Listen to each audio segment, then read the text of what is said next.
ඔබ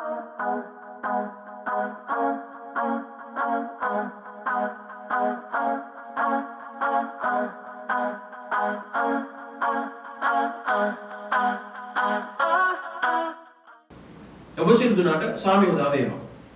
මේ සාකච්ඡාව තුළින් අපි බලාපොරොත්තු වෙන්නේ අද සමාජයේ කතා බහට ලක්වන වැදගත් විෂය පිළිබඳව කරුණු කාරණා සාකච්ඡා කරන්න. ඒ තමයි විවිධ ආගමික ග්‍රන්ථවල පරිවර්තන සලකනකොට එවන් පරිවර්තන කිහිපයක්ම මේ සමාජයේ තිබෙනවා අපිට දැක ගන්න පුළුවන්. ඉතින් මේ පරිවර්තන වලින් එක් පරිවර්තනයක් පමණක් තෝරා ගැනීමේ එහෙමත් නැත්නම් එක් පරිවර්තනයක් කරා පමණක් යොමු වීමේ මතවාදයක් මේ සමාජයේ කතා බහට ලක් වෙනවා අපිට දැක ගන්න පුළුවන්. බෞද්ධ විද්වතුන් අතරේ ත්‍රිපිටකය පිළිබඳව ත්‍රිපිටක පරිවර්තන පිළිබඳව මෙවන් කතිකාවක් ගොඩනැගලා තිබෙනවා අපිට දැක ගන්න පුළුවන්. ඒ වගේම මුස්ලිම් සමාජයේ කුර්ආනය පිළිබඳව කුර්ආනයේ පරිවර්තන පිළිබඳව මෙවන් කතිකාවක් ගොඩනැගෙමින් පවතිනවා අපිට දැක ගන්න පුළුවන්. ඉතින් මේ සාකච්ඡාවේදී අපි බලාපොරොත්තු වෙන්නේ කුර්ආනයේ පරිවර්තනයක් තෝරා ගැනීම හා සම්බන්ධ යම් කරුණු කාරණා සාකච්ඡා කරන්න. මුලින්ම බෞද්ධ බැතිමතුන්ගේ ආගමික ග්‍රන්ථය වන ත්‍රිපිටකය අපි සලකනවා නම් එහි සිංහල පරිවර්තන තුනක් අපිට ලංකාවේ දැක ගන්න පුළුවන්. ප්‍රධාන වශයෙන් සම්බුද්ධ ජයන්ති පරිවර්තනය. ඒ වගේම මහමෙවුනා පරිවර්තනය. කිරිබත්ගොඩ ඥානන්ද හාමුදුරුවන් ප්‍රමුඛ විද්වත් ස්වාමීන් වහන්සේලා විසින් සකස් කළ ඒ පරිවර්තනය. ඒ වගේම ආචාර්ය ඒ.පී.ද සොයිසා කියන විද්වතා විසින් සකස් කළ පරිවර්තනය. ඉතින් ප්‍රායෝගික තලයේ මෙවන් පරිවර්තන කිහිපයක් අපිට දැක බලා ගන්න පුළුවන්. මේ සඳහා විශේෂ හේතු තිබෙනවා. ප්‍රධාන වශයෙන් යම් ආගමික ග්‍රන්ථයක මුල් භාෂාව ඒ ආගමික ග්‍රන්ථයේ ලියවී තිබෙන මුල් භාෂාවේ තිබෙන ඇතම් සංකීර්ණතන් සහ ගැඹුරුතන් නිසා ඒ මුල් භාෂාවෙන් ලියවී තිබෙන ආගමික සිද්ධාන්තවල තිබෙන ගැඹුරුතන් සහ සංකීර්ණතන් නිසා ඒ වගේම මේ ආගමික කාරණා තේරුම් ගන්න යොදා ගන්න ප්‍රවේශය මත ඒ වගේම මේ තේරුම් ගැනීමේදී සිදුවන යම් සීමාවන් නිසා ප්‍රායෝගික තලයේදී විවිධ පරිවර්තන බිහිවීම අපි දැක ගන්න පුළුවන්. නමුත් මේ ආකාරයෙන් පරිවර්තන කිහිපයක් බිහි වුණත් ඇතැම් අවස්ථාවලදී අර මුල් භාෂාවෙන් ලියවී තිබෙන ආගමික સિદ્ધාන්තය නිසි ආකාරයෙන් නියෝජනය නොවීමක් මේ පරිවර්තන තුළින් නියෝජනය නොවීමක් අපිට දැක බලා ගන්න පුළුවන්. විශේෂයෙන් අභිධර්ම විශාරද කිරුළපන ධම්මවිජය ස්වාමීන් වහන්සේ විසින් දේශනා කළ සරල සිංහල ත්‍රිපිටක පරිවර්තනය කියවීමෙන් සිදුවන හානිය කියන ඒ තේමාව යටතේ සිදු කළ ඒ දේශනාවේදී උන්වහන්සේ පැහැදිලිවම සඳහන් කරනවා සමහර කාරණා පාලියෙන් සඳහන් ආගමික ගැඹුරු කාරණා පරිවර්තන වලින් නිසි ආකාරයෙන් නියෝජනය වෙන්නේ නැහැ කියන කාරණේ උන්වහන්සේ දේශනා කරනවා. සම්බුද්ධ ජයන්ති පරිවර්තනයේ පවා ඇතැම් අවස්ථාවලදී අර ත්‍රිපිටකයේ තිබෙන ගැඹුරු තැන් නිසි ලෙස නියෝජනය වෙන්නේ නැහැ කියන කාරණය උන්වහන්සේ ඉතාමත් පැහැදිලිව සඳහන් කරනවා.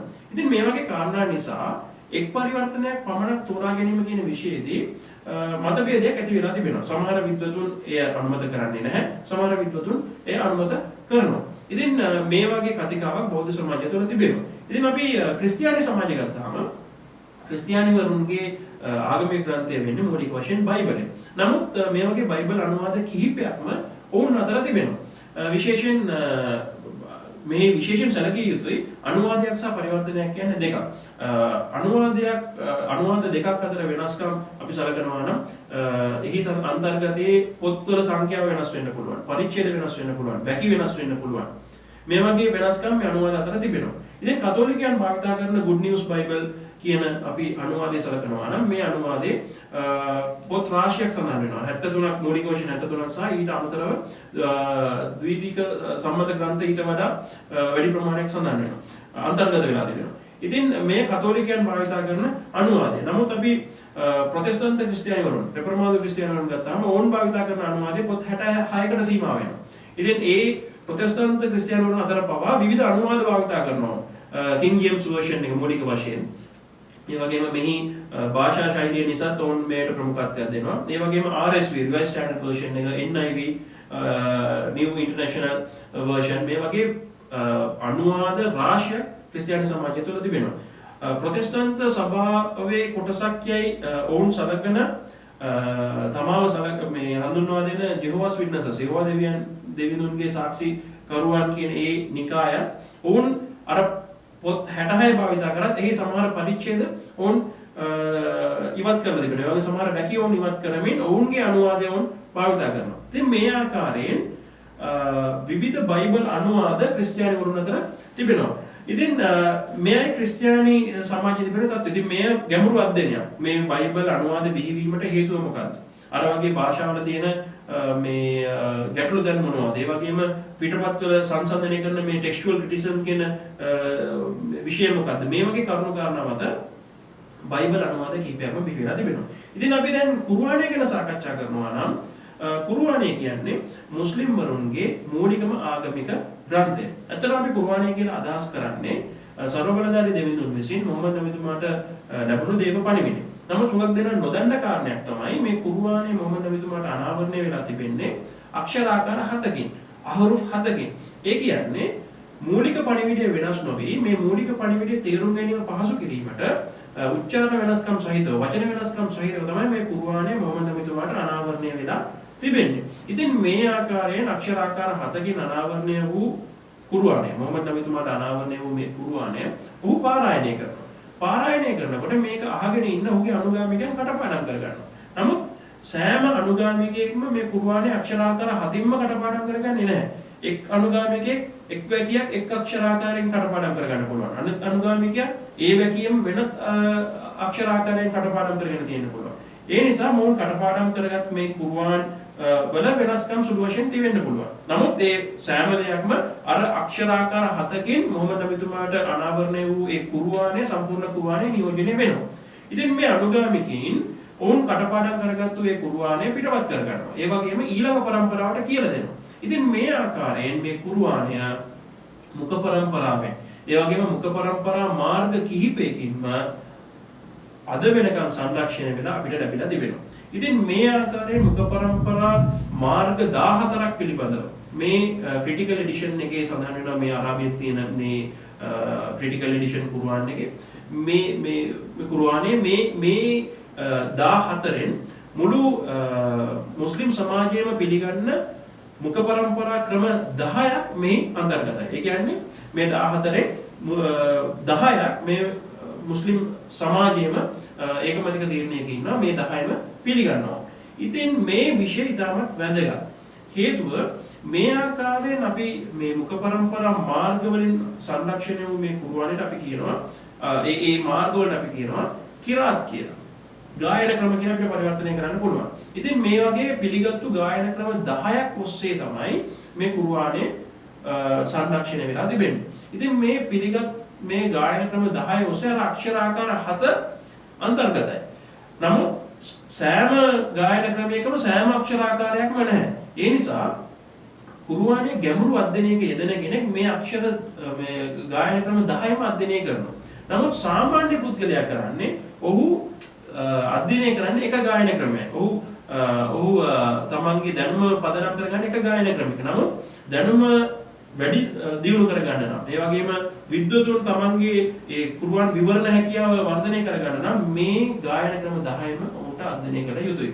ඉතින් දැන් අපි පරිවර්තනය සලකනවා නම් ලංකාවේ සහ ශ්‍රී ලංකාව, දකුණු ඉන්දියාව, ඒ වගේම දකුණු ආසියාව වගේ රටවල් වල බහුල වශයෙන් භාවිතා කරන්නේ එක් ගායන ක්‍රමයක් විතරයි. ඒ වගේම ඒ ගායන ක්‍රමයට අනුව සකස් වූ පිටපත් තමයි අපි අරාබි පිටපත් තමයි අපි භාවිතා කරන්නේ. ඉතින් මේ ක්‍රමය අපි කියනවා හෆ්ස් කියන ක්‍රමය. නමුත් වෙනත් රටවල් මොරොක්කෝ වගේ රටවල් වල වෙනත් ගායන ක්‍රමයකට අදාළව පිටපත් සහ ඊට අදාළ පාරායන ක්‍රම වුන් භාවිතා කරනවා. ඉතින් මේ අතර මම කලින් අක්ෂරාකාර 7 තිබ්බ වෙනස්කම් මේ ගායන ක්‍රම තුල සංරක්ෂණය වෙලා තිබෙනවා. නමුත් මෙහි ප්‍රධාන වශයෙන් අපි අවධානය යොමු කළ යුතු කාරණය තමයි කුර්ආනයේ ගැඹුරු අධ්‍යයනයක යෙදෙන කෙනාට අක්ෂරාකාර 7 සංරක්ෂණය වෙලා තිබෙන ගායන ක්‍රම 10 අපිට අවශ්‍ය වෙනවා. නමුත් අපි පොදු ජනයා භාවිතා කරන්නේ මේක ගායන ක්‍රමය. දැන් අපි පරිවර්තනය සලකනවා නම් පරිවර්තන කටයුතු ලංකාවේ අපි බහුල වශයෙන් පරිවර්තනය කරන්නේ මේ ගායන ක්‍රමයක් විතරයි. එතකොට අපි වැඩිදුර ගවේෂණය කරන කෙනා මොකද්ද කරන්න වෙන්නේ? වෙනත් රටවල් වල මේ ගායන ක්‍රම 10ම පරිවර්තනය කරලා තියෙනවා.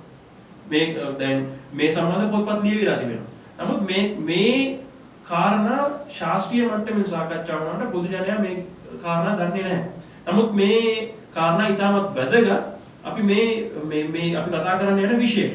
ඉතින් අපි පරිවර්තනය ගැන සලකනකොට මම කලින් සඳහන් කරා අර එක් ගායන ක්‍රමයක් තමයි අපි මේ භාවිත කරන්නේ. ඒ තමයි පරිවර්තනය කරන්න උත්සාහ කරන්නේ. නමුත් පරිවර්තනය කියන විෂයේදී මුස්ලිම් විද්වතුන් පිළිගන්න එක කාරණයක් තමයි කුර්ආනය පරිවර්තනය කළ නොහැකි. පරිවර්තනය කළ හැක්කේ කුර්ආනයේ අර්ථයයි කියන ස්ථාවරය උන්දරන. ඒ නිසා සෑම පරිවර්තනයක්ම කුර්ආනයේ අර්ථය තේරුම් ගන්න තිබෙන උපකාරය. සෑම පරිවර්තනයක්ම කුර්ආනයේ තේරුම් ගන්න තියෙන උපකාරය. මම නැවතත් කියන්නම් අර ගායන ක්‍රම 10කින් අපි තෝරගෙන තියෙන්නේ එකයි. ඒ තෝරගත්තු එක පරිවර්තනය කිරීම පිළිබඳව තමයි අපි මේ කතා කරන්නේ. ඒ ගායන ක්‍රම 10 අනිත් 10 අපිට කාටවත් තීරණය කරන්න බෑ නේ. අපි මේ ගායන ක්‍රම විතර අනිත් ඒවා අහෝසි කරන්න ඕනේ කියලා තීරණය කරන්න බෑ. එහෙම කෙනෙක් තීරණය කරනවා නම් ඒ දෙවිඳුන් ලබා දුන්න ඒ අනාවරණයට පිටින් කටයුතු කිරීම. නමුත් අපි පහසුව දක්වා අපි එකක් භාවිත කරන්න පුළුවන්. නමුත් ගැඹුරින් අධ්‍යයනය කරන කෙනා අර 10ම කියවනවා අධ්‍යයනය කරනවා. ඒ අධ්‍යයනය නොකර කුර්ආනයේ විවරණයක් ඉදිරිපත් කරන්න බෑ.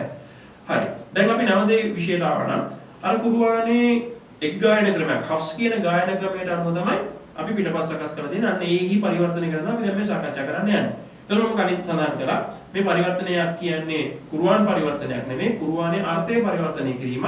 ඒ නිසා මේ සෑම පරිවර්තනයක්ම මේ අර්ථය තේරුම් ගැනීමට උපකාරක හැටියට කටයුතු කරනවා. ඉතින් මෙහෙම පරිවර්තනය කරනකොට මේ කුර්ආනයේ අර්ථය පරිවර්තනය කරනකොට අර කලින් මම සඳහන් කළා වගේ භාෂාවේ තිබෙන ගැඹුරු තැන් මෙහි ලොකු බලපෑමක් ඇති කරනවා. ඒ වගේ මේ සිද්ධාන්තවල තියෙන සංකීර්ණ තැන් ලොකු බලපෑමක් ඇති කරනවා මේ පරිවර්තන කිහිපයක් බිහිවීම කියන විෂයේදී. ඊට අමතරව කුර්ආනයේ පරිවර්තනය කියන විෂය අපි සලකනවා නම් එහෙම නැත්නම් කුර්ආනයේ අර්ථය පරිවර්තනය කිරීම කියන විෂය අපි සලකනවා නම් ඒක හුදෙක්ම මේ ලියුමක් පරිවර්තනය කරනවා අපිට සලකන්න බෑ. අපි අරාබි භාෂාවෙන් තිබෙන ලියුමක් පරිවර්තනය කරනවා නම් භාෂා දැනුම විතරක් ප්‍රමාණවත්. නමුත් කුර්ආනය කියන්නේ එහෙම පරිවර්තනය කරන්න බෑ. කුර්ආනය පරිවර්තනය කරනවා නම් ඒ වැකියේ සන්දර්භය අපි අධ්‍යයනය කරලා තිබෙනවා. ඒ වගේම ඒ වැකියට මොහමඩ් නබිතුමා ලබා දීලා තිබෙන විග්‍රහයන් ගැන අපිට අවබෝධයක් තියෙනවා. ඒ වගේම වාගලංකාර ඒ කියන්නේ සාහිත්‍යානුකූල සමහර මේ තැන් අපි ඒ වැකිවල තේරුම් අරන් තියෙනවා. ඒ එක්කම මේ කාරණා පදනම් කරගනිමින් තමයි අපි භාෂාවත් සලකලා පරිවර්තනය සිද්ධ කරන්නේ. ඒ නිසා මේ හුදෙක්ම ලියුමක් පරිවර්තනය කරනවා වගේ කාර්යයක් නෙමෙයි. ඉතින් මම කලින් සඳහන් කරා මේ වැකියේ පසුබිම. ඉතින් මේ වැකියේ පසුබිම තේරුම් ගන්නෙත් විද්වතුන්. එතකොට මේ වැකියේ පසුබිම තේරුම් ගැනීමේදී ඇතිවන සුළු සුළු වෙනස්කම් නිසා පරිවර්තනය වෙනස් වෙන්න පුළුවන්. ඒ වගේම මේට මොහමඩ් නබිතුමා ලබා දුන්නු පැහැදිලි කිරීම අවබෝධ කර ගැනීමේ ඇතිවන වෙනස්කම් නිසා සුළු වශයෙන් වෙනස්කම් ඇති වෙන්න පුළුවන්. ඉතින් මේ ආකාරයෙන් පරිවර්තන කිහිපයක් බිහිවීම ප්‍රායෝගිකව සිද්ධ වෙන දෙයක්. මේ පරිවර්තන උපකාර වෙනවා අර කුර්ආනයේ තේරුම අවබෝධ කරගන්න. අපිට එක පරිවර්තනයකට විතරක් යොමු වෙන්න බෑ. මොකද එක විද්වතෙක් මේ පරිවර්තනයක් යොමු කිරීමේදී ඔහුගේ ධර්ම සීමාවත් එක්ක විද්වතෙක් හෝ විද්වත් කමිටුවක් විසින් ඒ ඔවුන් යොදා ගන්න ප්‍රවේශය සහ ඒ ඔවුන්ගේ දැනුම මත උපරිම වශයෙන් ඔවුන්ට තීරණයක් ගන්න පුළුවන්. නමුත් මෙහි අදහස මේ 100% මේකෙන් අදහස නියෝජනය වෙනවා කියන එක නෙමෙයි. තවත් පරිවර්තන කමිටුවක් විසින් අර පරිවර්තන කමිටුවට අතපසු වූ සමහර සූක්ෂම කාරණා මොවුන් හඳුනා ගන්න පුළුවන්. නමුත් මේ මොවුන් අතර මතභේද තියෙන්න පුළුවන්. ඉතින් පොදු ජනයාට මේ දේවල් අවශ්‍යයි මේවා ගවේෂණය කරන අධ්‍යයනය කරන්න. ඉතින් තවත් අපි කාරණා සාකච්ඡා කරනවා නම් භාෂාවේ තිබෙන ව්‍යාකරණ රීති. මොකද එකම මේ සමහර වෙලාවට ව්‍යාකරණ රීති මත පරිවර්තන දෙකක් එන්න පුළුවන්. දැන් අපි සරලව කියනවා මිනිසා මැරු කොටියා කියන එක තේරුම් ගන්න පුළුවන් ක්‍රම දෙකක් තියෙනවා. ඒ වගේ අරාබි භාෂාවේ තිබෙන මේ භාෂා මේ ව්‍යාකරණ නිසා පරිවර්තන කිහිපයක් බිහිවීමේ හැකියාව තියෙනවා. සමහර තැන්වල හැමදැනකදී නෙවෙයි සමහර තැන්වල. එසේ බිහි වුණාම ඒ පරිවර්තනය කරන පුද්ගලයන් විද්වතුන් අතර මතභේද ඇති වෙනවා. ඒ කියන්නේ ශාස්ත්‍රීය මතභේද කියන්නේ මේ ගහමරා ගන්න එක නෙමෙයි ශාස්ත්‍රීය මතභේද ඇති වෙනවා. ඔවුන් තර්ක කරනවා නෑ මේ රීතිය මෙහෙමයි ගුරුකුල වෙනමදී භාෂාවල ගුරුකුල තියෙනවා. භාෂා අධ්‍යයන සිංහල ගුරුකුල තියෙනවා වෙනවා. ඒ වගේ අරාබි භාෂාව අධ්‍යයනය කරන ගුරුකුල අනුව පරිවර්තනය වෙනස් වෙන්න පුළුවන්. ඒ වගේම මම කලින් සඳහන් කළා වගේ ඒ වැකියට අදාළ පසුබිම අධ්‍යයනය කිරීමේදී ඇතිවන මතභේද නිසා පරිවර්තන සුළු වශයෙන් වෙනස් වෙන්න පුළුවන්. මම මේ කියන්නේ පරිවර්තන 100% එක පරිවර්තන දෙක සංසන්දනය කරනකොට 100% වෙනස් පරිවර්තන නෙමෙයි. සුළු වශයෙන් සූක්ෂම කාරණාවල වෙනස්කම් ඇති වෙන්න පුළුවන්. ඒ වගේම දේව ධර්ම හේතු මත පරිවර්තන හේතු වෙනස් වෙන්න පුළුවන්.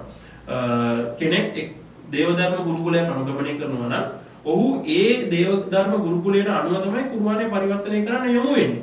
එතකොට එවන් පරිවර්තනයකදී ඒ පරිවර්තනය තුළ ඔහුගේ දේව ධර්මය උලුප්පා ගන්න තමයි උත්සාහ කරන්නේ. ඒ ස්වභාවික දෙයක්. ඉතින් ඒ වගේ කාරණා තියෙනවා. ඒ වගේම එක අරාබි වචනයකට තේරුම් රාශියක් තියෙන්න පුළුවන්. ඉතින් මේ තේරුම තෝරා ගැනීමේදී සුළු වශයෙන් පරිවර්තන වල වෙනස්කම් වෙන්න පුළුවන්. ඉතින් මේ වගේ තවත් වැදගත් කාරණයක් තමයි මේ ඊටමත් වැදගත් කාරණයක් පරිවර්තන ක්‍රම දෙකක් තියෙනවා. එකක් වචනයට වචන පරිවර්තනය කිරීම word to word translation. ඒ වගේම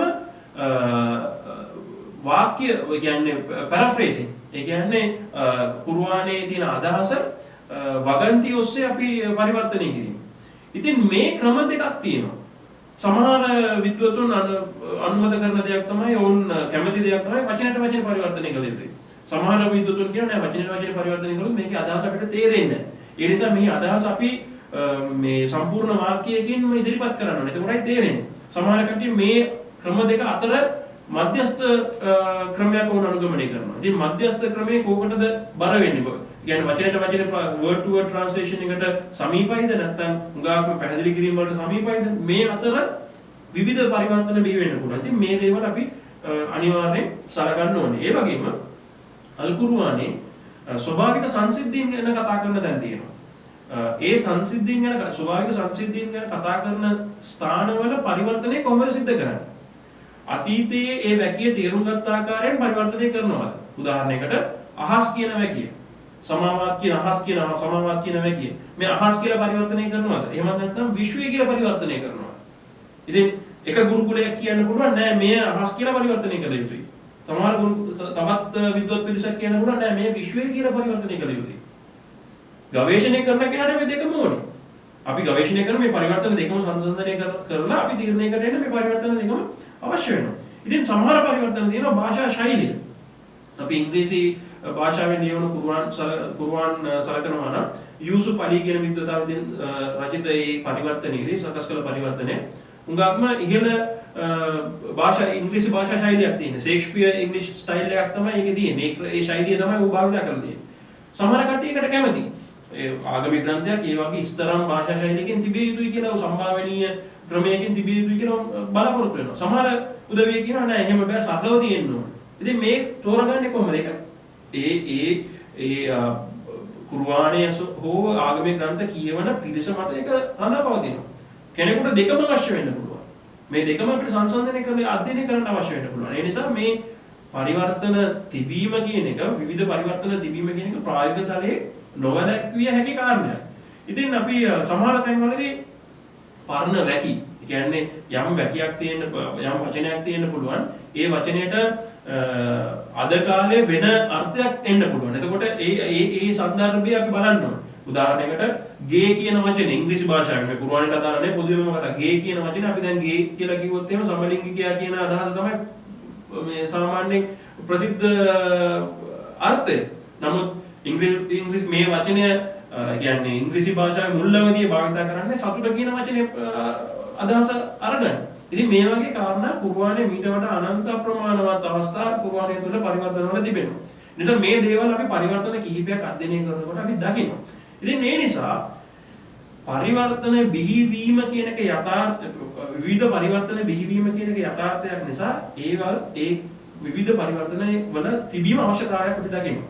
කියන්නේ පරිවර්තන බිහිවීම ප්‍රායෝගික තලයේ අපි දකිනවා. ඒ යථාර්ථයක්. ඒ නිසා එහි අපිට විරුද්ධත්වයක් ගේනවා නම් ඒ පරිවර්තන අහෝසි කිරීම කියන එක මම හිතන්නේ යථාර්ථයට පටහැනි කාරණයක් කියලා මම හිතනවා. ඒ වගේම මේ පරිවර්තන තිබීමේ වැදගත් කාරණයක් තිබෙනවා. يعني මම කලින් සඳහන් කරේ පරිවර්තන බිහිවීමට හේතු විවිධ පරිවර්තන බිහිවීමට හේතු. නමුත් මේව විවිධ පරිවර්තන බිහිවීමේ අවශ්‍යතාවයක් තිබෙනවා. ඒ හේතුව තමයි දැන් විවිධ පරිවර්තන බිහිවීමේ අවශ්‍යතාවය තමයි දැන් විද්වත් පිරිසක් ගත්තාම අරාබි දැනුමෙන් සන්නද්ධ අරාබි දැනුම හොඳටම ප්‍රගුණ කළ මුස්ලිම් සහ මුස්ලිම් නොවන පිරිස් ඔවුන්ට පරිවර්තන අවශ්‍ය වෙන්නේ නැහැ. ඔවුන්ට පුළුවන් කුර්ආනයේ කෙලින්ම ඒ අරාබි භාෂාවෙන්ම තේරුම් ගන්න. නමුත් ඊළඟ එක පිරිසක් දෙවෙනි කණ්ඩායම ගවේෂණ කණ්ඩායම. ගවේෂණයේ නිරත වෙන මුස්ලිම් සහ මුස්ලිම් නොවන පිරිස්. ඔවුන්ට අවශ්‍ය වෙනවා අර මම කලින් සඳහන් කළා වගේ කුර්ආනයේ අර්ථය නියෝජනය වෙන සහ අර්ථය තේරුම් ගැනීමට උපකාර වන විවිධ පරිවර්තන. ඔවුන් ඒ තුල තමයි ඔවුන්ගේ අධ්‍යයනය සිද්ධ කරන්නේ. එතකොට මේ ගවේෂණයේ නියැලෙන පිරිසට, ඒ කියන්නේ ශාස්ත්‍රීය වශයෙන් ඇකඩමික්ස්ලට මේ පරිවර්තන තිබීමේ විවිධ පරිවර්තන තිබීමේ අවශ්‍යතාවයක් තිබෙනවා. ඒ වගේම නමුත් අපි හිතමු පොදු ජනයා ගත්තාම ඔවුන් කැමති වෙන දෙයක් තමයි එක පරිවර්තනයක් තිබ්බොත් ඔවුන්ට ප්‍රමාණවත්. හේතුව ඔවුන් ගවේෂණයේ නියැලෙන්නේ නැහැ. ඔවුන් එදිනෙදා සමහර කාරණා කියවනවා දැනගන්නවා එච්චරයි. නමුත් ඔවුන්ට සිද්ධ වෙනවා අර දෙවන කණ්ඩායම ගවේෂකයන් ගවේෂණය කරලා සවුන් ප්‍රකාශනපත් කරන පොත්පත් කියවීමේ අවශ්‍යතාවයක් උන්ට තියෙනවා සාමාන්‍ය ජනයාට. ඒ නිසා වක්‍රාකාරව නැවත පරිවර්තන කිහිපයක් තිබීමේ අවශ්‍යතාවය එතනින් ඉස්මතු වෙනවා.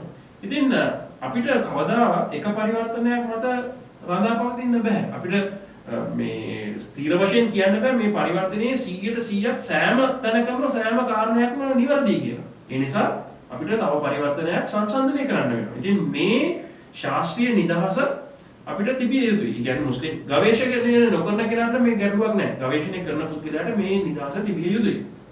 අනිත් කාරණේ තමයි අපි හිතමු හරි යම් ආකාරයකින් කෙනෙක් අරාබි දැනුම අරාබි භාෂාව ප්‍රගුණ කරලා ඔහු කුර්ආනය කියවනවා. ඔහු කියවලා ඔහු ඒ මොහොතේදීම පරිවර්තනය කරනවා. ඒ පරිවර්තනය කිරීම එතෙක් පවතින පරිවර්තන වලට පටහැනි වෙන්න පුළුවන්. පටහැනි හෝ ඊට වඩා ගැඹුරු අර්ථයක් දෙන පරිවර්තනයක් වෙන්න පුළුවන්. සූක්ෂම කාරණා ඉස්මතු කරන පරිවර්තනයක් වෙන්න පුළුවන්. මේ වගේ හුඟක් අවස්ථා මේ ශාස්ත්‍රීය තලයේ කතා බහට ලක් වෙන කාරණා. ඒ නිසා මෙය සරලව පරිවර්තනයකට ලබු කිරීම කියන එක ඉතාම මම හිතන්නේ නොකළ යුතු කාරණයක්. ඉතින් අපි හිතමු තවත් වැදගත් කාරණයක් තමයි දැන් මේ ශාස්ත්‍රීය නිදහස කියන එක තිබිය යුත්තේ මේ ගවේෂණයේ නියැලෙන කට්ටියට මේ කාරණේ ශාස්ත්‍රීය නිදහස තිබිය යුතුයි. කාරණය අපිට පුළුවන් ડોක්ටරේට් ලෙවල් එකේ තීසිස් එකක් ලියන්න.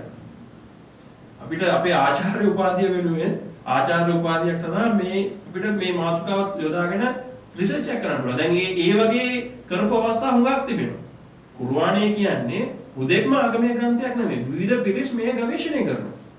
මුස්ලිම් නොවන කට්ටිය ගවේෂණය කරනවා. ඒ වගේ මුස්ලිම් අය ගවේෂණය කරනවා. විවිධ හේතුන් මත මේ ගවේෂණයට ලක්වන පොතක්. ඉතින් මේ ගවේෂණයට ලක්වන පොතකට එක් පරිවර්තනයක් පමණක් සීමා කිරීම කියන එක නැවත මම කියන්නේ නොකළ යුතු කාරණයක්. මුස්ලිම් නොවන පරිවර්තකයන් ඉන්නවා. කුර්ආනය මුස්ලිම් නොවන පිරිස් පරිවර්තනය කරලා තියෙනවා. මුස්ලිම් ලෝකේ කවදාවත් මෙය සීමාවක් ලක් කරලා නැහැ. උදාහරණයක් වශයෙන් ආදර් ජෝන් ආබෙරි. ඒ කියන්නේ මූලික වශයෙන් බටහිර විද්වතුන් භාවිතා කරන පරිවර්තනය. The Quran Interpreted. ඒ මුස්ලිම් නොවන කෙනෙක් පරිවර්තනය කරපු එකක්. එයත් අපි අධ්‍යයනය කරනවා. අපේ ගවේෂණවල එයත් අපි අධ්‍යයනය අපිට අවශ්‍යයි. හරි මුස්ලිම් නොවන කෙනා මේ පරිවර්තනය කිරීමේදී එයා තේරුම් ගන්න දැන් මොනවද? එයා කොයි වගේ තැන්ද කොයි ආකාරයෙන්ද පරිවර්තනය කරන්නේ?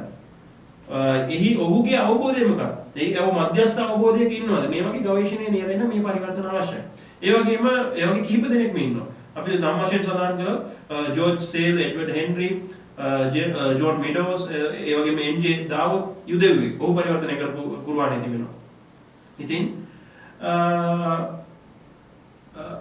මේ කාරණා අපි සැලකිල්ලට ගත යුතුයි මේ විෂය ගැන අපි කරුණු සාකච්ඡා කරනකොට. ඉතින් නැවතත් මම කියන්නේ දැන් අපි සාකච්ඡා කළේ එක් පරිවර්තනයක් ගැන, ඒ කියන්නේ එක් ගායන ක්‍රමයක පරිවර්තනයක් ගැන විතරයි. හෆ්ස් කියන ගායන ක්‍රමයේ පරිවර්තන ගැන තමයි අපි කතා කරන්නේ. අපි හිතමු මම හෝ තව කෙනෙක් තීරණය කරනවා වර්ෂ කියන ගායන ක්‍රමයේ පරිවර්තනය කරන්න. මොකද මේ කුර්ආන අධ්‍යයනයේ මේක වැදගත් නිසා. මොකද වර්ෂ හෆ්ස් කියන මේ විෂය දන්න කට්ටිය දන්නවා මේ වර්ෂ කියන ගායන ක්‍රමයේ පරිවර්තනය කරන්න මම යමු වෙනවා. ඉතින් එහෙම යමු වීම වරද්දක්ද?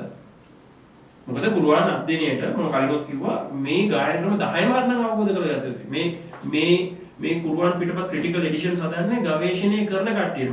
මේකේ ගායන ක්‍රම 14ම තියෙනවා. මේක අරාබියෙන්ද තියෙන්නේ. මේ ගවේෂණයම කරන්න අපිට මේක ඉංග්‍රීසියෙන් ඇවිල්ලා තියෙනවා. ඒ අපි ගාවත් තිබෙනවා මේ ඉංග්‍රීසි මේ කුරුවන් ගායන ක්‍රම 10ම ඉංග්‍රීසි පරිවර්තනය. ඉතින් අපි සිංහලෙන් පරිවර්තනය කරන්න කෙනෙක් යොමු වෙනවා. මේ ගායන ක්‍රම 10ම සිංහලෙන් පරිවර්තනය කරන්න. එතකොට එහි සීමාවක් අපිට දාන්න පුළුවන්. ඉතින් මේ වගේ විවිධ කාරණා තියෙනවා. ඒ වගේම අපි හරි කුරුවන් පරිවර්තනය ගැන අපි කතා කරනකොට එක් පරිවර්තනයක් ගැන අපි කතා කරා කියලා හිතමුකෝ. ඒ පරිවර්තනයක් සීමා කරන්න උත්සාහ කරනවා කියලා අපි හිතමු. කුරුවන් විවරණ ලෝකේ 100 ගණනක් තිබෙනවා. එතකොට අපි අනුමත කළ යුතු විවරණය කුමක්ද? එතකොට මේ විවරණය පරිවර්තනය කරන්නේ කොහොමද? දැන් කුර්ආනයේ විවරණයක් අරබි භාෂාවෙන් කෙනෙක් ලියලා දෙන්න පුළුවන්. ඒ විවරණය තව කෙනෙක් පරිවර්තනය කරලා තියෙන්න පුළුවන්. ඒ විවරණය වෙනත් පිරිසක් පරිවර්තනය කරලා තියෙන්න පුළුවන්. ඒ පරිවර්තනයේ වෙනස්කම් සුළු වශයෙන් තියෙන්න පුළුවන්. ඉතින් මෙය ඕනම ආගමික ග්‍රන්ථයක් ගවේෂණය කරන පරාසයමයි. මේ ආගමික ග්‍රන්ථයක් ගවේෂණය කරන පරාසය ඉතාමත් විශාලයි. එතකොට ඒ දේවල් නොසලකා හුදෙක්ම අපි එක පරිවර්තනයකට යොමු වීම කියන එක අපි නැවත කල්පනා කළ යුතුයි. කුර්ආන් විවරණ ගැන අපි සලකනවා නම් විවිධ කෝණයෙන් මේ කුර්ආන් විවරණ ලියලා තියෙනවා. සමහර කට්ටිය දාර්ශනික පැත්තෙන් ලියලා තියෙනවා. විද්‍යාත්මක පැත්තෙන් ලියලා තියෙනවා. ඒ භාෂාමය පැත්තෙන් ලියලා තියෙනවා. ඒ වගේම බයිබලයේ පදනම් කරගෙන කුර්ආනයට විවරණ ලබා දීලා තියෙනවා. අපි කියන ඉස්රායෙලියා තෆ්සීර් කියලා. එහෙම තියෙනවා. ඒතකොට මේක අපි සීමා කරන්නේ කොහොමද? මේ ශාස්ත්‍රීය ලෝකයේ මේ දේවල් සීමා කරන්නේ කොහොමද? ඉතින් මේ දේවල් අපි කල්පනා කළ යුතුයි. ඉතින් අපි එක පරිවර්තනයකට යොමු වෙනවා නම් මෙහිදී සමාජයේ කතාබහ ලක්වන දෙයක් තමයි ඉංග්‍රීසි භාෂාවෙන් එක පරිවර්තනයක් තිබිය යුතුයි. සිංහල භාෂාවෙන් එක පරිවර්තනයක් තිබිය යුතුයි. දෙමළ භාෂාවෙන් එක පරිවර්තනයක් තිබිය යුතුයි. මේ කෝණයෙන් තමයි මේ කරුණු කාරණා සමාජයේ සාකච්ඡා වෙන්නේ. ඉංග්‍රීසි භාෂාවෙන් 100 ගණනක් පරිවර්තන තිබෙනවා.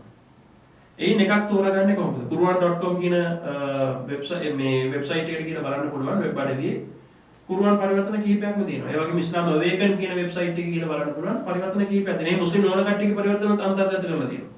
සාමාන්‍ය පිළිගත්තු මම සංඛ්‍යා වශයෙන් කිව්වොත් සාමාන්‍ය පිළිගත්තු පරිවර්තන 35ක් තියෙනවා. මත ભેදාත්මක පරිවර්තන තියෙනවා 11ක් සඳහන් කරලා තියෙනවා.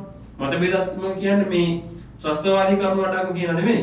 අර භාෂාමය රීති, ඒ සංදර්භ, ඒ වගේම සමහර සූක්ෂම කාරණා මත ඇතිව මත ભેද. ඒ වගේම මුස්ලිම් නොවන කට්ටිය පරිවර්තනය කරපු පරිවර්තන පහක් මේ වෙබ් අඩවියේ සඳහන් වෙලා තියෙනවා. ඒ වගේම පරිවර්තන සිදුවීමෙන් දැන් දැනටත් පරිවර්තන සිදුවීමෙන් පවතින ඒ වගේ කොටස් වශයෙන් පරිවර්තනයේ අන්තර්ගත වෙලා තියෙනවා. ඒ වගේම අද කාලේ භාවිතයේ නොමැති පරිවර්තන ඒ සඳහන් වෙලා තියෙනවා මේ ඉංග්‍රීසි භාෂාවෙන්. ඒ වගේම අපි දෙමළ භාෂාවෙන් ගත්තාම පරිවර්තන රාශියක් තියෙනවා. ලංකා ඉන්දියාවේ ප්‍රකාශනපත් කළ පරිවර්තන දෙනවා. ආසන්න වශයෙන් පරිවර්තන 12ක් පමණ තිබෙනවා. ඉතින් මේ පරිවර්තනවල ලංකාවේ ප්‍රකාශනපත් කළ පරිවර්තන තියෙනවා. ඒ වගේම ලංකාවේ විද්වතුන් සම්බන්ධ වෙලා සෞදි අරාබියේ පරිවර්තනය කළ පරිවර්තන තියෙනවා. ඉතින් මේ සියල්ලක්ම හැබැයි මේ මම සඳහන් කළ සෑම දෙයක්ම අර ඉංග්‍රීසි භාෂාවෙන් මම කිව්ව දේවල්, ඒ වගේම දෙමළ භාෂාවෙන් මම සඳහන් කළ දේවල් මේ ලයිස්තුවක් අපිට වෙනම සාකච්ඡා කරන්න පුළුවන්. මේ ඩිස්ක්‍රිප්ෂන් බොක්ස් එකේ ඔයාලා බලා ගන්න පුළුවන් මේ සම්බන්ධ තොරතුරු. අපි නම් වශයෙන් කිව්වා මම දෙමළ භාෂාවේ තිබෙන පරිවර්තන ගැන කිහිපයක් සඳහන් කරන්නම්. අබ්දුල් කාදර් බාකවි 1037 දී ලියපු පරිවර්තනය. ඒකේ Abdul Hameed Baqavi John Trust publication. Moulavi I M Abdul Rahman Fazil Baqavi. Moulavi Sadakathullah Baqavi IFT translation එක. ඒ වගේම මොහමඩ් අලි අහමදියා නිකායේ මට මතක හැටියට. මෞලවි නිජාමුද්දීන් මන්බයි, ඒ වගේ මෞලවි මොහමඩ් ඉක්බාල් මදනි මේ පරිවර්තනයට ලංකාවේ විද්වතුන් 6 දෙනෙක් සම්බන්ධ වෙනවා. ඒ වගේ මෞලවි සිරාජුද්දීන් නූරි PJ නුලාබ්දීන් කියන විද්වතා අද සමාජයේ ප්‍රශ්න කියන්නේ හුඟක් ගැටලුවට තුඩු දුන් පුද්ගලෙක්. ඒ වගේම JSM කියන සංවිධානය විසින් ප්‍රකාශනපත් කළ පරිවර්තන මේ ශ්‍රී ලංකාවේ විද්වතුන් සම්බන්ධ වෙලා තිබෙන සිදු කළ පරිවර්තනයක්. ඒ වගේම අබ්දුල් කාදර් උමර් ශරීෆ්. ඒ වගේම ડોક્ટર ෆයිසුල් රහමාන්. ඔහු ඉතාමත් වෙනස් ආකාරයෙන් කරපු පරිවර්තනයක් තියෙනවා. සාමාන්‍ය මුස්ලිම් සමාජයේ පොදු සමාජය පිළිගන්නේ නැති. ඒ වගේම ලාස්ට් ටෙස්ටිමන්ට් කියන එක පරිවර්තනය රෂාද් khalifa ගේ. ඒ මුස්ලිම් වරුන් ප්‍රධාන ප්‍රවේශ මුස්ලිම් වරුන් මේ රෂාද් khalifa කියන පුද්ගලයාව මුස්ලිම් කෙනෙක්ට සලකන්නේ නැහැ. මොකද ඔහු තමා දේව පණිවිඩ කරු කෙනෙක්ට සලකුව කෙනෙක්. ඔහු කරපු පරිවර්තන තිබෙනවා. ඒ පරිවර්තනත් අපි අධ්‍යයනය කරනවා. ඒ පරිවර්තන මේ පරිවර්තන ශාස්ත්‍රීයතරය අධ්‍යයනය කරන දේවල්. ඒ වගේම ෂියා වරුන්ගේ පරිවර්තන තිබෙනවා. ඉතින් මේ සම්බන්ධව මේ පරිවර්තන සම්බන්ධව ආචාර්ය උපාධියක් කළ ආචාර්ය උපාධිය සඳහා කරපු තීසිස් එකක් කරලා තියෙනවා ආලා නියමතුල්ලා කියන ඉන්දියාවේ සිටින ඒ විද්වතා.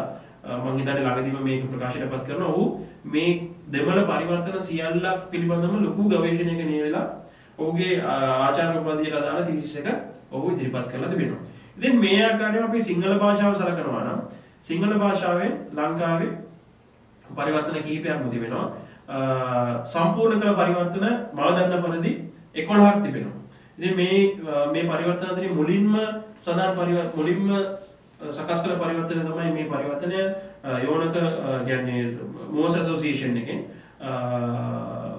මේක 1961 දී තමයි මේ පරිවර්තනය සකස් කරන්නේ. මේ භාෂාව අපි සලකනවා නම් භාෂාව ඉතාමත් අර සම්භාවනීය සිංහල භාෂාවෙන් තමයි මේ ලියවිලා තියෙන්නේ. ඉතින් තේරුම් ගන්න අපහසුයි. මම එක වැකියක් කියවන්නම්. සහැල්ලුවද බරවද අල්ලාහුගේ මාර්ගයේ යව් තොපගේ ධනයෙන්ද තොපගේ දිවියෙන්ද සම්‍යක් වීර්ය කරව් ඒ තොපට ඉතා හොඳයි තොපි දන්නේ නම් කියලා මේ සඳහන් වෙනවා. ඉතින් මෙය පොඩ තේරුම් ගන්න අමාරුයි. ඒ කියන්නේ සාමාන්‍ය අද කාලේට ඉච්චරම හැබැයි පරණම පරිවර්තනය මේ පරණම පරිවර්තනය නමුත් මේ තේරුම් ගැනීමේදී පොඩි අපහසුතාවක් තියෙනවා. ඒ වගේම ඊට පසුව සකස් කළ පරිවර්තනය කලිල් මෞලවි සහ ඉස්මායිල් මෞලවි කියන දෙදෙනා විසින් මගේ මතකය නිවැරදි නම් ඔවුන් සිදු කළ පරිවර්තනය. ඒ වගේම JSM ජමාතුල් අන්සාර් සුන්නතුල් මුහම්මදියා කියන සංවිධානය විසින් කළ පරිවර්තනය. ජමාතේ ඉස්ලාමී දාරුල් ඊමාන් ට්‍රස්ට් කියන ඒ සංවිධානය ඔස්සේ කළ පරිවර්තනය. ඒ වගේම අහමදියා නිකාය ඔවුන් සිංහල පරිවර්තනයක් ඉදිරිපත් කරලා තියෙනවා. ඒ වගේම FRCS Forum for Religious and Cultural Studies කියන ඒ ආයතනය විසින් පරිවර්තනයක් ඉදිරිපත් කරලා තියෙනවා. SLDJ ශ්‍රී ලංකා තෞහිද් ජමාත් කියන සංවිධානයෙන් පරිවර්තනයක් ඉදිරිපත් කරලා තියෙනවා. ඒ වගේම ජිනාන් ගුරුතුමා කියන ඒ පුද්ගලයා විසින් පෞද්ගලිකව පරිවර්තනයක් සිදු කරලා දෙන අය අපිට islamdharmiya.com කියන වෙබ් අඩවියෙන් බලා ගන්න පුළුවන්. ඒ වගේම word to word මේ සෑම දෙයක්ම අර paraphrase කියන ක්‍රමයට තමයි පරිවර්තනය කරලා තියෙන්නේ. ඒ අර්ථය විග්‍රහ කිරීම කියන ක්‍රමයට තමයි පරිවර්තනය වෙලා තියෙන්නේ. නමුත් මාහිර් මෞලවිතුමා word to word translation එක වචනයට වචනේ translation එකක් කරලා තියෙනවා මේ කුර්ආනයේ. ඒ වගේම ACJU All Syrian Jamiatul Ulama සමස්ත මුස්ලිම් වියතුන්ගේ සංගමය විසින් පරිවර්තනය කරලා තියෙනවා අල් කුර්ආන. ඒ වගේම ඉස්ලාම් හවුස් කියන වෙබ් අඩවිය ඔස්සේ සිදු කළ පරිවර්තන තියෙනවා. මේ වගේ පරිවර්තන කීපයක්ම තියෙනවා. ඒ වගේම කියන්නේ සම්පූර්ණ නොවු පරිවර්තන කීපයක් තිබෙනවා. වාමි කියන ආයතනයෙන් පරිවර්තනය කරපු සමහර පරිවර්තන තිබෙනවා. ඒ වගේම කුර්ආන් විවරණ තිබෙනවා. අපිට දැක් ගන්න පුළුවන්. මම එකින් එක පෙන්නන්න මම හිතනවා ප්‍රයෝජනවත් වේවි කියලා. මේ සම්බන්ධව කැමැත්තක් තිබෙන කට්ටියට අපි මම කලින් සඳහන් කරා MOAS ඇසෝසියේෂන් එක. මේ MOAS ඇසෝසියේෂන් එකේ පරිවර්තනය මේ භාෂාව ගැන සලකනවා නම් භාෂාව පොඩ්ඩක් තරම ගැඹුරු භාෂාවක් තිබෙන්නේ. සමහර වචන මටත් උච්චාරණය කරගන්න බැරි ඒවා තියෙනවා. මේ MOAS ඇසෝසියේෂන් එකේ පරිවර්තනය. ඊටම පැරණි පරිවර්තනය 1961 මේ එළි දැක්වූ පරිවර්තනය. ඊළඟටම සඳහන් කරපු පරිවර්තනය තමයි ඉස්මායිල් මෞලවි තුමාගේ පරිවර්තනය. 2011 දී තමයි එය ප්‍රකාශයටපත් කළේ. එය අර කියන්නේ විග්‍රහ කිරීමේ ස්වභාවය වැඩි. ඒ කියන්නේ වචනයට වචනේ පරිවර්තනයක් නෙමෙයි. සෑහෙන කියන්නේ ගැඹුරු අර්ථයක් ගෙන දෙන ආකාරයෙන් වැඩි විග්‍රහයක් මේ පරිවර්තනයේ තිබෙනවා. ඒ නිසා සමහරවිට වචනයට වචනේ පරිවර්තන word to word translation එකෙන් හුඟක් දුරට ඈත්වීමේදී හරි එහි අදහස සමහරවිට විකෘති වෙන්න අවස්ථා තිබෙනවා. ඒ නිසා මේ පරිවර්තනයේ ඒ දෝෂ පෞද්ගලිකව මම දැකලා තිබෙනවා. ඒ වගේම JASM ජමාතුල් අන්සාර් සුන්නතුල් මුහම්මදියා කියන සංවිධානයේ පරිවර්තනය මොවුන්ගේ පරිවර්තන 2013 වර්ෂයේ මොවුන්ව ප්‍රකාශයටපත් කළා. ඒ වගේම මේ පරිවර්තනය දාරුස් සලාම් කියන ආයතනයේ 2014 මේ ප්‍රකාශන අයිතිය ඔවුන් සතු කරගත්තා. මෙහි වචනට වචන word to word translation කියන ශෛලියට හුඟක් සමීපයි. නමුත් ඒ අතරම ඔවුන් විග්‍රහ ඉදිරිපත් කිරීමටත් ඔවුන් යොමු වෙලා තිබෙනවා. ඉතින් සාමාන්‍යයෙන් අපි පරිවර්තන අධ්‍යයනය කරනකොට මේ පරිවර්තන යොමු අපි යොදාගන්නේ ගවේෂණයේදී අර වචනයට වචනේ පරිවර්තන ශෛලිය මෙහි වැඩිපුර තිබෙන නිසා සමහර පරිවර්තනවල තියෙන දෝෂ හොයාගන්න මේ පරිවර්තන අපි භාවිතා කරනවා. හරි මේ වචනයට වචනේ මෙහි අර්ථය මොකක්ද කියන දැනගන්න මේක භාවිතා කරනවා. නමුත් මම කලින් සඳහන් කරා මාහිර් මාළුතුමා සකස් කළ වචනයට එහි මීටත් වඩා ගවේෂණයට උපකාර වෙන හේතුව හැම වචනයකටම තමයි අර්ථය අරන් දීලා තියෙන්නේ. නමුත් මෙහි වචනයට වචන කියන ක්‍රමයට සමීප වුණාට 100%ක්ම වචනට වචන පරිවර්තනය කරලා නැහැ. ඒ නිසා නමුත් ගවේෂණ කටයුතු වලදී අපි පරිවර්තනය තේරුම් ගන්නකොට right මේ පරිවර්තනය JSM පරිවර්තනය කරලා JSM කියන ආයතනේ පරිවර්තනය කරලා තිබෙන්නේ කොහොමද? එතකොට අපි කොහොමද මේක වැඩිපුර තේරුම් ගන්නේ? සමහර අවස්ථාවලදී වචන තේරුම් ගැනීම ඉතාමත් සුදුසු වෙන්න පුළුවන්. ඉතින් මේ අවස්ථාවලදී අපි මේ පරිවර්තනය භාවිත කරනවා. ඊළඟට අපි සලකනවා නම් දාරුල් ඊමාන් ට්‍රස්ට් ඒ කියන්නේ ජමාත ඉස්ලාමී කියන සංවිධානය විසින් ප්‍රකාශයට පත් කළ මේ පරිවර්තනය මේ තියෙන මේ පරිවර්තනය. ඉතින් මෙහි මේ 2014 මම මතක හැටියට මේ ප්‍රකාශයට පත් කරන්නේ 2014 දී මෙය සංශෝධනය කරලා ඊට පස්සෙත් මෙහි පොඩි වෙනස්කම් සහිතව තව පරිවර්තනයක් ඕන ඉදිරිපත් කරලා තියෙනවා. මේ දාරුල් ඊමාන් ට්‍රස්ට් කියන පරිවර්තනය 2014 ප්‍රකාශයට පත් කරලා තියෙනවා. ඒත් එක්කම අපි සලකනවා නම් SLTJ ශ්‍රී ලංකා තවහිද් ජමාත් කියන සංවිධානය විසින් ප්‍රකාශයට පත් කරපු නිකුත් කළ මේ පරිවර්තනය මෙය මෞලවි ඉන්දියාවේ විද්වතෙක් වන මෞලවි PJ නුල් ආබ්දින් කියන විද්වතාගේ දෙමළ භාෂාවෙන් සිදු කළ පරිවර්තනය සිංහල භාෂා පරිවර්තනය. මෙය සිදු කළේ මම හිතන්නේ අබ්දුල් රාසික් කියන සහෝදරයා තමයි මේ පරිවර්තනය කරලා තිබෙන්නේ. ඉතින් මෙහි මේ 2015 වර්ෂයේ තමයි මොවුන් එළි දක්වන්නේ. ඉතින් මෙහි විශේෂත්වය වෙන්නේ මෙහි හුඟක් ස්ටඩි නෝට්ස්. ඒ කියන්නේ මේ තේරුම් ගැනීමට අදාළ සටහන් හුඟක් තියෙනවා. ඉතින් අධ්‍යයනය සඳහා මේක වැදගත්. ඉතින් මේවා මම මෙහෙම සඳහන් කරාට මේ අඩුපාඩු නැහැ කියන අර්ථය නෙමෙයි. මේ අඩුපාඩු ඒ වගේම දෝෂ තිබෙන්න පුළුවන්. නමුත් මෙහි විශේෂත්වය වෙන්නේ ස්ටඩි නෝට්ස්. ඒ කියන්නේ ඉගෙන ගන්න මේ කුර්ආනය අධ්‍යයනය කරන්න අදාළ සටහන් විශාල ප්‍රමාණයක් මෙහි අන්තර්ගත වෙලා තියෙනවා. ඒ වගේම අහමදියා ට්‍රාන්ස්ලේෂන් එක අහමදියා කියන නිකායෙන් ඉදිරිපත් කරපු පරිවර්තනය එයා 2015 වර්ෂයේදී වුන් ඉදිරිපත් කළේ. ඒකේ හાર્ඩ් කොපි එක නෑ, printed version එක මම ගාව නෑ. software එක විතර මේ online PDF එක විතරයි තියෙන්නේ. මම හිතන්නේ මගේ මිත්‍රයෙක් එක්ක මම සාකච්ඡා කරා ඌ ළඟදීම මට ඒකේ හાર્ඩ් කොපි එක ලබා දෙයි. නමුත් මේ කණ්ඩායම මුස්ලිම් වරුන් හැටියට අනිත් ප්‍රධාන ප්‍රවාහයේ මුස්ලිම් වරුන් සලකන්නේ නැහැ. අහමදියා කියන කණ්ඩායම මුස්ලිම් වරුන් කියන ඒ රාමුව තුළට අන්තර්ගත වෙන්නේ නැහැ කියන මතය තමයි ප්‍රධාන ප්‍රවාහයේ මුස්ලිම් වරුන් ඉන්නේ. ඉතින් අපි ඊළඟ ට්‍රාන්ස්ලේෂන් එක මම කිව්වා වගේ ජිනාන් ගුරුතුමා ජිනාන් මහත්මයා විසින් කළ මේ පරිවර්තනය printed edition එකක් නැහැ. ඒ online කියන්නේ අපිට වෙබ් අඩවියෙන් විතරයි බලා ගන්න පුළුවන් වෙන්නේ. islamdharma.com කියන වෙබ් අඩවියෙන් අපිට බලා ගන්න පුළුවන්. ඕන් 2016 තමයි මේ 2016 තමයි මෙය මුල්වරට එළි දක්වන්නේ. අහමදියා පරිවර්තනය 2015 තමයි ඔවුන් එළි දක්වලා තියෙන්නේ. ඒ වගේම මෑතකදී ප්‍රකාශයටපත් වූ ජමීතුල් උලමා පරිවර්තනය. ඉතින් මම හිතන්නේ අලංකාරවත් අන්දමින් මේ පරිවර්තනය සිදු කරලා තියෙනවා. මේ සම්බන්ධව අපි වෙනම කතා කළ යුතුයි. මේ පරිවර්තන සම්බන්ධව මේ කෙටි සාකච්ඡා තුළ අපිට කතා කරන්න බෑ. මෙය ඉතාමත් අලංකාරවත් අන්දමින් මේ පරිවර්තන සිදු කරලා තියෙනවා. ලොකු කමිටුවක් මේ පරිවර්තනය කරන්න දායක වෙලා තියෙනවා. 2014 කියන වර්ෂයේ මෙහි සමහර කොටස් වශයෙන් කියන්නේ එක කොටසක් වශයෙන් පරිවර්තනය කරලා එළි දැක්වුවා 2014 වර්ෂයේ. ඒකත් එහි පිටපතට මම ගාව තිබෙනවා. ඊට පස්සේ මෙහි සමහර වැකි සංශෝධනය කරමින් සම්පූර්ණ කුර්ආනය ඔවුන් 2018 වර්ෂයේදී ඔවුන් එළි දක්වනවා. ඉතින් හැබැයි මෙහි එක් ගුරුකුලයකට අනුව තමයි මේ පරිවර්තනය තිබෙන්නේ. අෂ්ෂාරි මාතෘදීව කියන ගුරුකුලයට අනුව තමයි දේවධර්ම විෂයයේදී සමහර තැන් තියෙන. උදාහරණයක් වශයෙන් අපි 38 කියන වැකිය. මේ උදාහරණයක් වශයෙන් කියන 38 වෙනි පරිච්ඡේදයේ 75 වෙනි වැකිය අපි සලකනවා නම් එය ඔවුන් පරිවර්තනය කිරීමේදී ඔවුන්ගේ දේව ධර්මයේ පිළිබඳ අවධානය යොමු කරමින් තමයි ඔවුන් මේ පරිවර්තනය කරලා තියෙන්නේ. මම මේ වැකිය කියවන්නම්. 75 කියන වැකිය මෙසේ පරිවර්තනය කරලා දෙනවා යාලා. අහෝ ඉබ්ලිස් මා මැවූ දෑට නුඹ සුජූද් කිරීමට නුඹ වැළැක්වුවේ කුමක්ද? නුඹ උඩඟු වෙහිද කියලා ඒ වැකිය ඔවුන් පරිවර්තනය කරලා තිබෙනවා. නමුත් මේ පරිවර්තනයම අපි සලකනවා නම් අපි JSM පරිවර්තනය බලමු. එයාලා කොහොමද මේක පරිවර්තනය කරලා තිබෙන්නේ කියලා. 38 වෙනි පරිච්ඡේදයේ 75 වෙනි වැකිය. ඕන් පරිවර්තනය කරලා තිබෙනවා. "ඕ ඉබ්ලිස් මාගේ දෑතින් මාගේ දෑතින් මැවූ දෙයට නුඹ සුජුද් කිරීමෙන් නුඹ වැළැක් වූ දේ කුමක්ද?" කියලා ඕන් පරිවර්තනය කරලා තිබෙනවා. මේ පරිවර්තනය "ඕ ඉබ්ලිස් මා මැවූ දෙයට නුඹ සුජුද් කිරීමට නුඹ වැළැක් වූ කුමක්ද?" කියලා සඳහන් කරලා තිබෙනවා.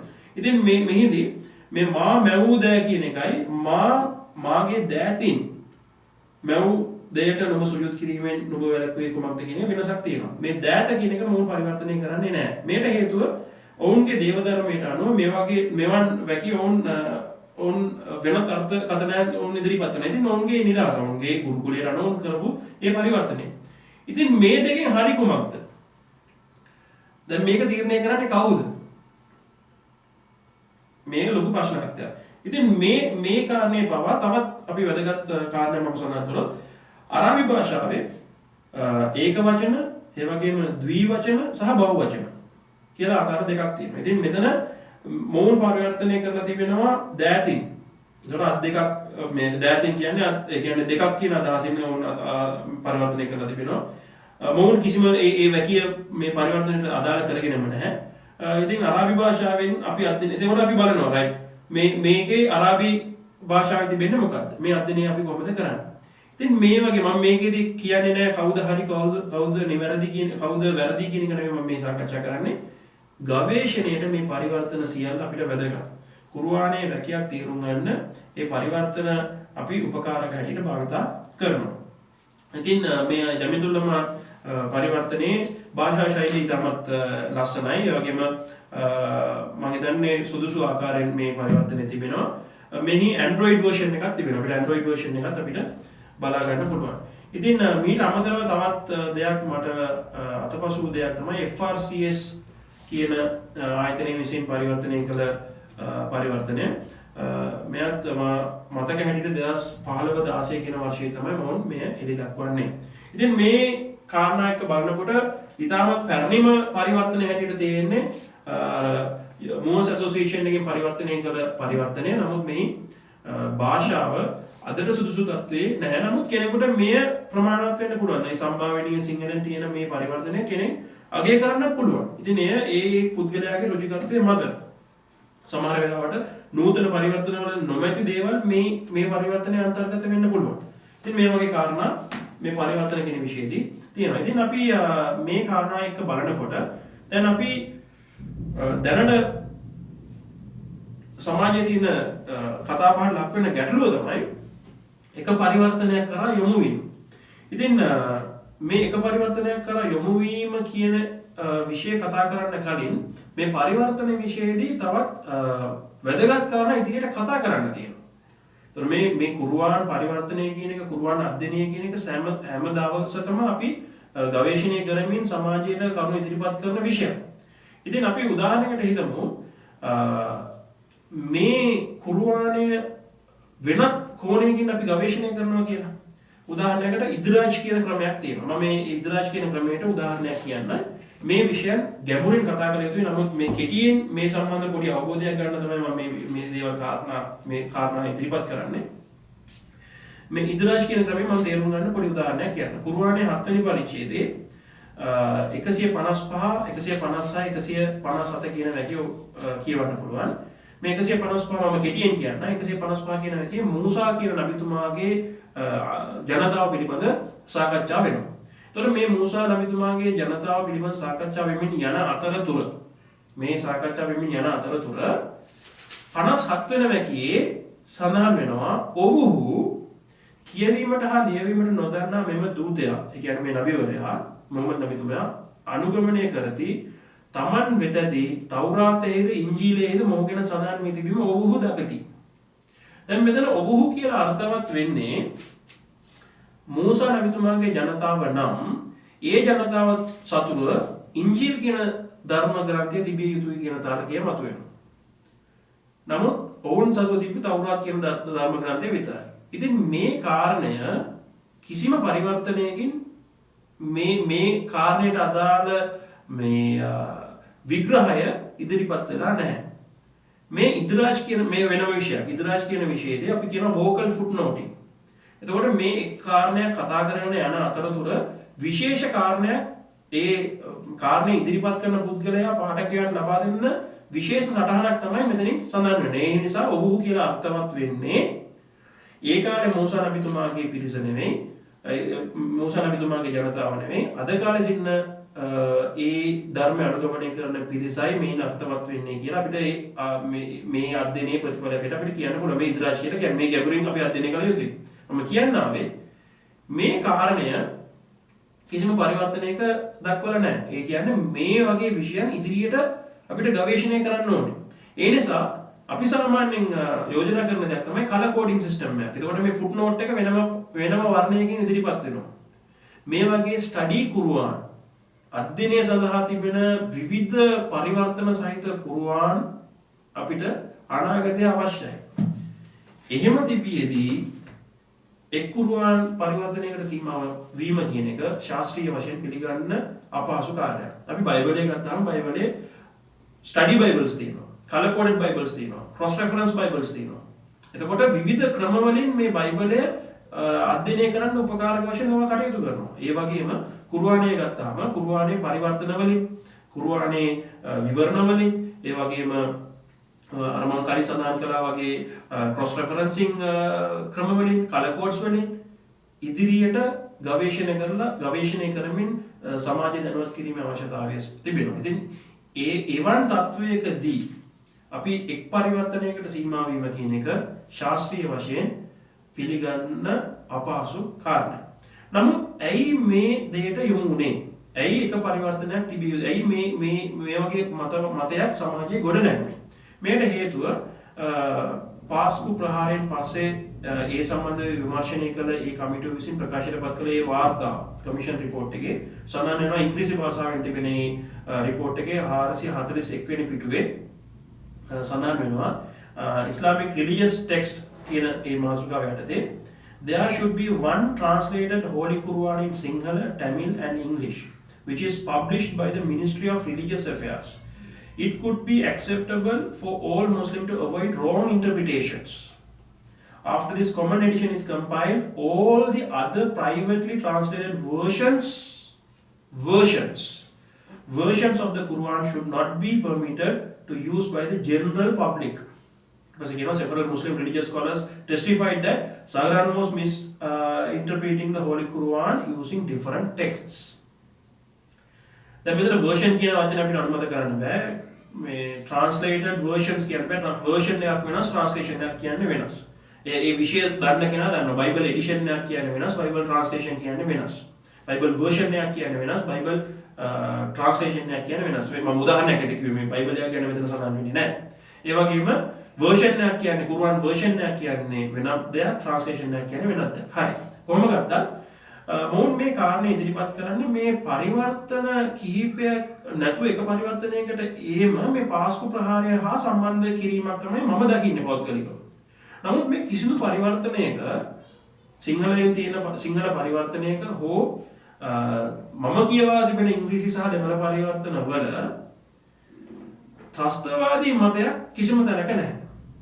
එහෙම තිබෙනවා නම් එය කෙනෙක් ඒ වගේ දෙයක් තිබෙනවා නම් එය පෙන්වා දෙන්න පුළුවන්. ඕනම පරිවර්තනයක ජමිතුල්ම පරිවර්තනය, ජමාති අන්සාර් සුන්නතුල් මුහම්මදේ පරිවර්තනය, ජමාති ඉස්ලාමී පරිවර්තනය, ඒ වගේම මුවස් ඇසෝසියේෂන් පළමු පරිවර්තනය, මේ වගේ පරිවර්තන වල තිබෙන මේ කාරණා, මේ වගේ වැරදි අර්ථකථනයක් මේ පරිවර්තන වල තිබෙනවා නම් ඒ වගේ කාරණා වෙනස් කරන්න කෙනෙකුට යෝජනා කිරීම සාධාරණයි කියලා මට හිතෙනවා. නමුත් මේ හේතුව නිසා එක් පරිවර්තනයකට පමණක් අපි සීමා විය යුතුයි කියන එක අර මම කලින් සඳහන් කළ සෑම කාරණයක්ම නොසලකා හැරලා තමයි මේ තීරණය ගන්න වෙන්නේ. ඉතින් මේ ශාස්ත්‍රීය තලයේ අපිට අනුමත කරන්න පුළුවන් කාරණයක් නෙමෙයි. ඉතින් මේ විෂය පිළිබඳව ශ්‍රී ලංකාවේ මුස්ලිම් සංස්කෘතික කටයුතු පිළිබඳ දෙපාර්තමේන්තුව විසින් යම් තීරණයක් කරන් තිබෙනවා. ඒ තමයි සිංහල දෙමළ ඉංග්‍රීසි කියන භාෂා තුනෙන්ම නව පරිවර්තනයක් කුර්ආන් පරිවර්තනයක් ඉදිරිපත් කරලා අනිත් පරිවර්තන සියල්ලම අහෝසි කිරීමේ වැඩපිළිවෙලක් වුණ ක්‍රියාවට නංවන්න සූදානම් වෙලා තිබෙනවා. සමහරවිට මම බලාපොරොත්තු වෙනවා අනාගතයේදී මේ භාෂා තුනට විතරක් සීමා නොවි චීන භාෂාව, ජපන් භාෂාව, ඒ වගේම ජර්මන් භාෂාව කියන භාෂාවලිනුත් සමහරවිට කුර්ආන් පරිවර්තන නිකුත් කිරීම වගේම වුන් බාර ගනීවි කියලා පෞද්ගලික විශ්වාසයක් තිබෙනවා මේ ක්‍රමවේදයට අනුව. නමුත් ඔවුන් ඒ නව පරිවර්තන නිකුත් කරන තෙක් ඔවුන් බලාපොරොත්තු වෙනවා තියෙන පරිවර්තන වලින් එක් පරිවර්තනයක් තෝරාගෙන අනිත් පරිවර්තන යම් ආකාරයක සීමාවකට ලක් කරන්න. තහනමකට ලක් කරනවද කියන එක මම දන්නේ නැහැ. යම් ආකාරයක සීමාවකට ලක් කරන්න ඕන් බලාපොරොත්තු වෙනවා. මේ සඳහා ඕන් නිර්ණායක තුනක් ඕන් ඉදිරිපත් කරනවා. ඒ කියන්නේ පැරණිතම පරිවර්තනය. කියන්නේ දිගු කාලයක් මුස්ලිම්වරුන් භාවිත කළ පරිවර්තනය. ඒතකොට දිගු කාලයක් මුස්ලිම්වරුන් ඒ කෝණයෙන් බලනකොට දිගු කාලයක් මුස්ලිම්වරුන් භාවිත කළ පරිවර්තනය මේ මෝස් ඇසෝසියේෂන් එක විසින් එළි දැක්වූ 1961 එළි දැක්වූ පරිවර්තනය. අනිත් සෑම පරිවර්තනයක්ම අවුරුදු 5ක ඉතිහාසයක් තමයි තිබෙන්නේ. 5ක හෝ 8ක 10ක වගේ ඉතිහාසයක් තමයි තිබෙන්නේ. මේකට දීර්ඝ ඉතිහාසයක් තිබෙනවා. නමුත් මේ ගැටලුව භාෂාමය ගැටලුව.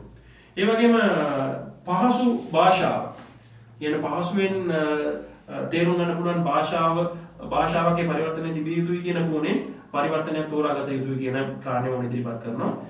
සමහර වෙලාවට පහසු සරල භාෂාවෙන් සංකීර්ණ સિદ્ધාන්ත එළියට ගන්න බැරි අවස්ථා තිබෙනවා ශාස්ත්‍රීය වශයෙන්. එය අපි සැලකිල්ලට ගත යුතුයි. ඒ වගේම වැරදි අර්ථකථන නැති පරිවර්තන.